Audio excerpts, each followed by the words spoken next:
Sebelum kita ngobrol dengan tamu kita hari ini, mohon untuk di-subscribe Project Dewa Channel ini dan jangan lupa untuk bunyikan loncengnya, klik like and share, dan yang pasti juga semoga hari ini obrolan kita akan memberikan manfaat untuk kalian ya.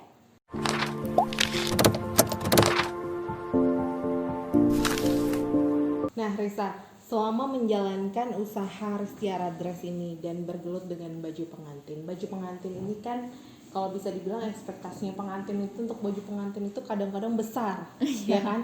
Pernah nggak mendapat kritikan atau komplain gitu dari klien? Oh, kalau soal kepuasan customer, kepuasan pengantin, alhamdulillah puas semua sama hasil yang diberikan Ristiara Dress. Alhamdulillah. Semuanya alhamdulillah senang. Terus bahagia di hari bahagianya, ikut menyempurnakan acara, alhamdulillah. Nah, tapi aku ada satu saran nih Mbak buat para calon manten. Kalau yang mau ke Ristiara Dress itu baiknya mungkin nggak ke Ristiara aja ya, ke semuanya sih, ke semuanya sih. Yang lain mungkin ya. Baiknya itu kita omongin dulu di depan, kita diskusiin dulu, nggak usah takut. Kadang kan ada yang mentor duluan misalnya gitu, nggak apa-apa, datang aja, terus diskusi aja dulu. Misalnya kasih tahu, Mbak aku pengen nih, pengen modelnya kayak gini, pengen bahannya begini. Budget aku, misalnya ada juga orang yang customer yang terserah budgetnya berapapun, yang penting aku cantik. Wow, enak ya. Tapi meskipun enak juga kita sebutin ancer-ancernya juga kan, supaya nggak kaget. Nah terus ada juga tapi nyebutin aku pengennya kayak gini Mbak, tapi aku budgetnya sekian, kira-kira bisa nggak ya. Nah di situ kita deal-dealan. Jadi kita berusaha cari jalan tengah. Gimana caranya kita mewujudkan? Apakah kita atur di detailnya atau gimana, nanti deal-dealannya kita gitu. Apakah penggunaan pakai taburan Swarovski gitu kan ya, atau payet yang biasa aja doang, gitu ya kan? gitu. Jadi diatur. Jadi kita nih kalau misalnya wedding vendor, kita tuh seperti kayak apa ya, kita berusaha mencarikan solusi dari masalahnya. Itu kan sebuah masalah ya. Tapi aku pengen on budget, tapi aku pengen bagus, gimana ya, titik tengahnya gimana. Nah kita berusaha carikan solusi. Atau misalnya budgetnya betul-betul nggak bisa nih bikin misalnya gitu kan, kita kan ada beberapa yang bisa disewa kayak gitu. Mau nyewa nggak dengan budget yang gitu kamu bisa nyewa, tapi bajunya udah bagus loh. Kalau bikin tuh bakal sekian misalnya gitu. Tapi berarti ada yang disewakan, ada yang bikin juga ya. Betul. Jadi kita sebagai problem solver lah sebenarnya gitu. Dan deal-dealan budget nih memang penting di depan supaya nggak kaget. Gitu, supaya nggak kaget. Di semua vendor sih mestinya gitu ya. Harusnya. Kan kalau pernikahan kayaknya pasti ada lah budget di luar. Di luar ekspektasi kita ya Mbak ya. Iya benar. Nah Risa, tantangan paling terberat yang selama ini pernah kalian pegang untuk bikin baju pengantin itu apa? Tantangan paling terwow itu yang barusan bikin kebaya warna gold. Oh, yang kliennya Project Dewa juga ya? Iya benar. Kenapa itu yang bikin berat itu apa? Itu memang customer kami, terus datang tuh dengan waktu hanya 1,5 bulan kalau nggak salah. Mepet Mbak. Terus pengennya kan full seperti itu kan, memang Aku memang cantik. Alhamdulillah banget. Memang pengen banget kayak gitu Kak, pengen gini, pengen gitu. Nah kita berusaha dengan waktu yang mepet ini juga bisa mewujudkan impiannya calon manten gitu. Jadi benar-benar dikerjain tuh sampai ngelembur Mbak. 1,5 bulan itu? Iya, sampai mungkin sebulan terakhir tuh kita tidur tuh jam 1, jam 2 malam buat menyelesaikan itu. Fokus di baju dia itu. Dia aja.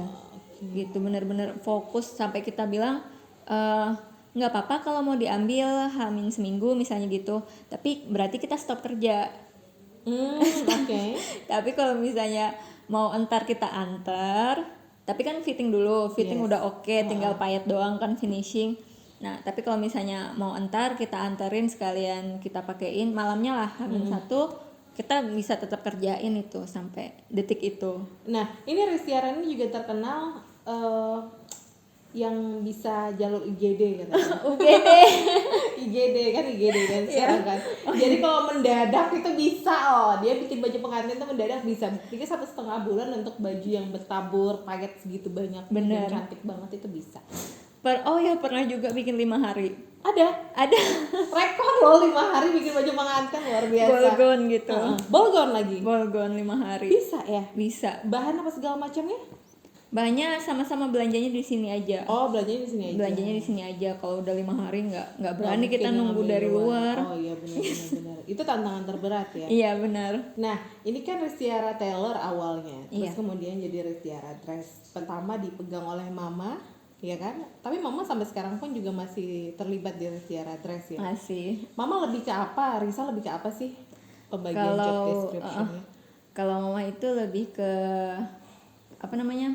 Produksi. Produksi, oke. Produksi karena pola, terus kualitas jahitan itu kan mama yang jam terbangnya lebih tinggi kan. Jadi mama ngelihat model baju begitu udah tahu polanya kayak gimana, kayak gitu. Jadi quality controlnya di mama. Oke. Beberapa dealing juga di mama.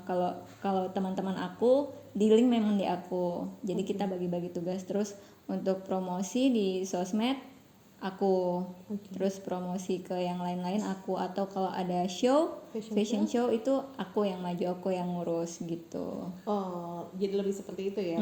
Terus untuk pengerjaannya, untuk finishing aku juga. Tetap Risa juga ya, pahit apa segala macamnya. Benar. Nah, jalan bisnis dengan mama sendiri, kadang-kadang kan kebanyakan orang itu mamanya yang jalan duluan terus diterusin sama anaknya. Ini kalian jalannya berdua. Iya, gitu. benar.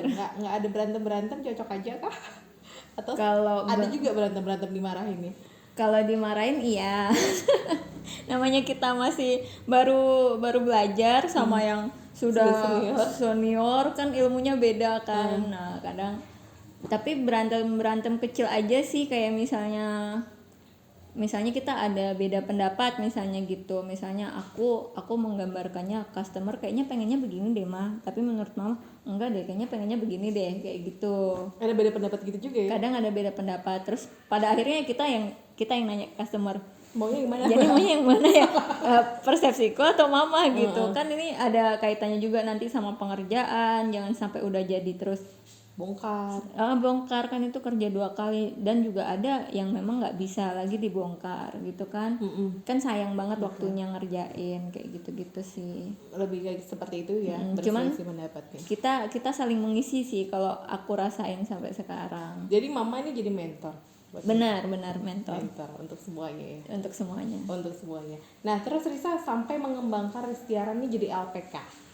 Ya, itu mama. Itu mama. Iya kan, dari aku SD sudah ada LPK. Dan sampai sekarang masih jalan LPK ini. Masih jalan. Bekerja sama dengan BLKI sama Dinas Tenaga Kerja juga. Jadi ada pelatihan. Biasanya kan pasti gratis ya kalau dari BLKI sama Dinas Tenaga Kerja gitu. Jadi misalnya ada 14 hari atau 21 hari pelatihan di sini gitu. Jadi itu testimoni dari para peserta sih pada puas semua ya. Karena kalau belajar di sini nih katanya sih beda. Karena setiap peserta itu ujung-ujungnya Mbak, mereka tuh menjahit satu baju dan harus beda modelnya sama yang lain. Nggak boleh sama. Nah, nanti pada waktu-waktu terakhirnya kan mereka jahit tuh. Nanti dipresentasiin. Jadi setiap peserta tuh misalnya ada 16 peserta dapat 16 model. Ya kan, 16 ilmu dong. 16 pola. Kayak gitu. Itu yang bikin mereka puas ya. Itu yang bikin mereka puas, dan katanya peserta rumusnya di sini nih lebih enak diserap, enak diterapkan gitu. Ada enak rumus belajar. ternyata ya? Ada Ngejahit ada bikin rumus polanya ya? Iya. Katanya paling enak lah. Lebih mudah dipahami oleh Iya mereka. betul. Ya. Karena untuk rumus sendiri itu mama sih yang bikin, bener-bener mama yang bikin. Mama kan pas lagi muda memang les di sana di sini kan, di mana-mana mama les kursus menjahit. Nah itu mama membikinkan rumus yang supaya enak, supaya nggak yang ribet. Misalnya A ketemu A1 ketemu A2 kayak gitu kan ribet ya mikirnya. Pikir kalau sudah jahit itu nggak ketemu rumus-rumus kimia Ketemu matematika Ternyata matematika. dibagi 4 dibagi berapa Oh, gitu. ternyata ada ya. Bener. Nah, itu dibagikan juga sama peserta LPK itu. Ya? Iya, Kalau misalnya ada yang mau belajar sendiri tapi tidak lewat LPK, bisa nggak? tidak lewat dinas, Ya, tidak lewat dinas langsung ke langsung Harsiara. ya. Itu bisa, itu jatuhnya sih kayak privat ya Mbak ya. Oh iya. Jadi ada yang dari dasar benar-benar nggak bisa sama sekali. Ngontel ngayuh mesin nggak bisa juga. Itu ada juga. Ada yang begitu ya? Ada. Itu tingkat dasar, itu selesai tingkat dasar sih bisa dia bikin baju kondangan tuh udah bisa. Selesai tingkat dasar, abis itu ada tingkat mahir. Tingkat mahir tuh yang lebih ribet lagi bajunya. Mungkin terus yang terakhir ini baju pengantin. Itu tahapan terakhir. Tahapan paling terakhir, paling detail, paling kompleks kan. Nah Risa, berarti kan kalau sebagai seorang desainer baju pengantin, kamu mempersiapkan baju pernikahanmu sendiri, nggak ribet dong harusnya? Tetap galau sih Mbak namanya. Apa yang bikin galau? Gini, jadi setiap pengantin itu kan pasti galau. Galaunya tuh gini, mulai dari milih model. Oke. Apalagi kalau kita memang udah sering megang baju pengantin orang kan, jadi kayak ada tuntutan tersendiri untuk gimana cara ekspektasi orang ke kita. Ke Risa, Juga kan kayak Gimana ditunggu ya nggak bajunya sih? Risa itu yang bakal gimana ya dia Iya, baju pengantinnya dia gitu kayak kan ditunggu ya. kan. Nah itu tuh jadi kayak suatu tekanan juga sih sebenarnya kemarin. Kayak aduh, tertantang, Oke. aku harus mikir kayak gimana ya ini gitu. Sedangkan model yang aku mau ya model kayak biasa aku bikin sebenarnya. Cuman gimana aku ngebikinnya tuh jadi beda Dengan orang lain. dengan orang lain. Tantangan itu ada. Terus milih model, milih bahan, milih warna, itu pasti galau. Karena warna yang kita mau belum tentu ada bahannya. Oke. Warna dan detail yang kita mau belum tentu bahannya tuh ada. Apalagi kalau di sini. Di sini kan terbatas banget ya gitu. Jadi kita Kemarin belanjanya di mana kain? di Jakarta kemarin. Jakarta ya? Khusus untuk calon mantan premiumku juga aku pasti membelanjainya di sana. Nah, yang unik dari baju pengantin Risa itu, jadi dia ada 2 style ya. Pada saat dansa itu diganti sama dia yang bagian roknya. Benar. Itu memang terinspirasi kah atau memang gimana caranya ya? Apa Itu aku mikir gimana caranya bajuku tetap bagus tapi aku juga tetap bisa muter pas aku dance. Itu gimana ya caranya? Dan gak ribet dengan gaun itu. Dan gitu gak ya? ribet sama rokku. Kan kalau style yang pertama rokku panjang kan, karena memang semakin panjang sebenarnya semakin megah gitu kan. Nah tapi kalau misalnya aku pengen dansa yang bisa muter, aku nggak bisa panjang-panjang. Karena dia nggak ikut muter. Betul. Gaunnya ya kan. Gimana caranya ya supaya bisa? Akhirnya aku muncullah ide untuk aku ganti rok.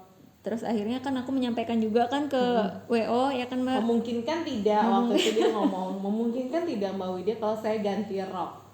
Oke, jadi dimasukin lah di rundown itu ada Bener. ganti rok. Betul, karena itu kita eksekusinya mungkin nggak sih pikiran aku ini gitu kan. Eksekusinya mungkin nggak sih, kita kan juga pasti sharing ya, bener. Jangan sampai timingnya jangan sampai salah. jangan sampai aku udah buat sekalinya nggak bisa. pakai. Atau sekalinya bisa tapi karena aku mikir sendiri jadinya aku nggak buat. Kan betul. sayang, jadi aku nggak bisa dansa dong ya kan. Iya. Gitu, makanya itulah kita Pentingnya berkomunikasi kita antara harus klien dan komunikasi. WO. Bener, iya itu.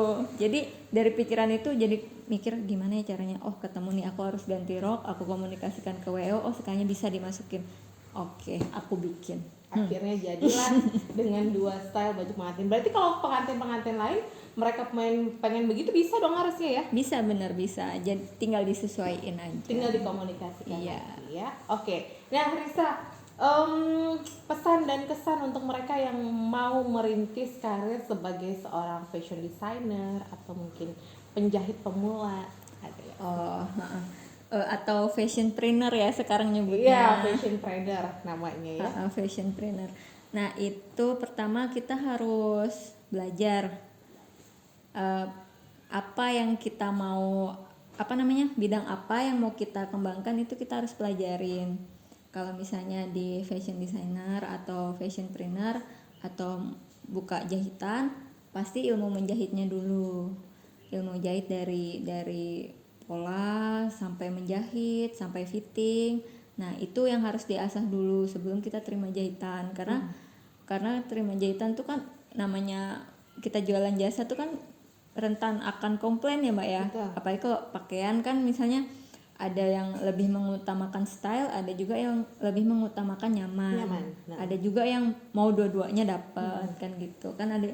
Jadi customer nih apa namanya? Macam-macam. Nah, kalau kita ilmunya banyak, sudah kita belajarnya banyak.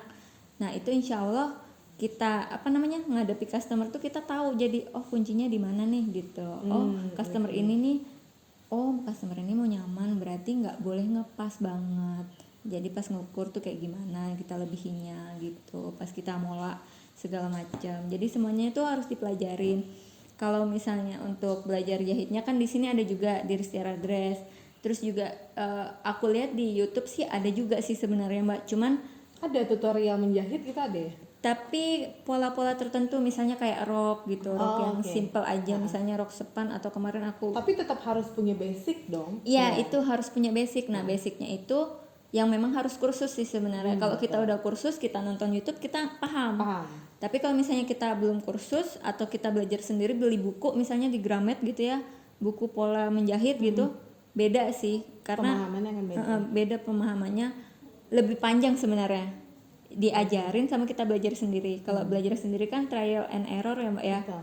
Oh ternyata motongnya harus begini toh. Yang tadi aku kayak gini salah. Itu korban bahan. Korban waktu dan juga pasti kan beli bukunya banyak kan. Nah gitu. Jadi memang lebih baik kursus sih kalau menurut aku. Kursus, kalau udah bisa kursus bisa lihat di YouTube. Nah kalau misalnya di YouTube masih bingung, misalnya kalau murid-murid Kristiara kan bisa nanya ke sini. Terus bisa juga misalnya ikut komunitas penjahit. Oh, ada komunitas penjahit ya? Ada komunitas penjahit, ada di Facebook kok. Terus ada beberapa komunitas sih Mbak. Nah, biasanya mereka tuh juga bikin pelatihan. Misalnya kayak kemarin tuh sempat ada tren ball gown yang ball gownnya tuh melekuk satu-satu. Oh, oke. Tahu kan ya, yang melekuknya satu-satu tuh. Yang ujungnya itu. Nah, itu ada mereka bikin pelatihannya misalnya di Jakarta atau di Malang ya kita ke sana. Nah, itu cenderung lebih murah sih sebenarnya. Lebih murah daripada kita ikut kelas dari fashion designer. Fashion designer kan kadang ada juga buka kelas misalnya buka kelas bikin gaun atau korset atau gimana, itu lebih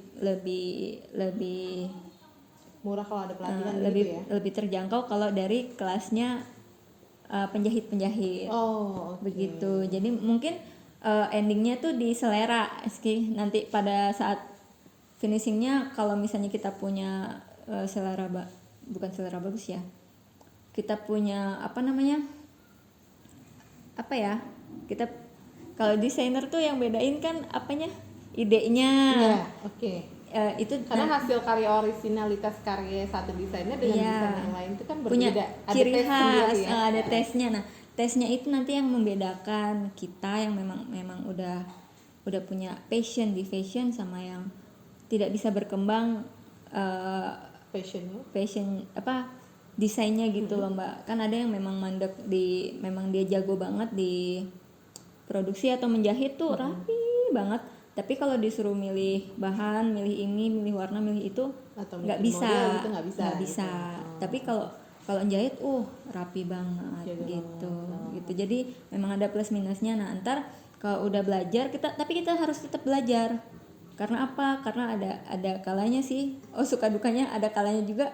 Kadang pegawai nggak bisa nyelesaikan. Mau nggak mau kita nyelesaikan. Nah kayak gitu. Kalau misalnya kita bisa nyelesaikan sendiri. Kita nggak bergantung sama pegawai kan, misalnya pegawai ada masalah apa atau apa gitu kan, kita bisa menyelesaikan. Dan juga kalau misalnya kita tahu ilmunya, kita bisa ngajarin kan, ini kalau mau rapi begini gitu. Jadi kita tetap harus belajar semua ilmunya. Nah nanti pada akhirnya baru kita kembangkan yang mana, kita lebih ke jahitannya atau kita lebih ke desainnya gitu, atau kita lebih ke suka jualannya. Kalau jualannya kan berarti bikin produk jadi Mbak ya, baru dijual banyak gitu. Ya, hari ini ngobrolnya panjang ya dengan Risa. Thank you sekali lagi waktunya Risa. Ya, terima kasih juga Mbak. Sukses selalu untuk Ristiara Dress-nya. Amin, sukses juga. Terus awet juga pernikahannya ya. Amin. Oke, thank you untuk yang kalian yang sudah menonton YouTube channel kita edisi kali ini. Semoga juga bisa memberikan manfaat untuk kalian yang sudah menonton edisi ini untuk bisa menjadi fashion planner dan juga bisa mempersiapkan acara pernikahan kalian jauh lebih detail ya. Thank you for watching. Jangan lupa untuk subscribe channel ini, terus aktifkan loncengnya, dan jangan lupa juga untuk like, comment, dan share ya. Kita ketemu lagi di video-video selanjutnya dengan obrolan dan topik yang lainnya dengan mereka-mereka yang pastinya juga bisa memberi manfaat untuk kalian yang menonton YouTube channel ini. Bye bye.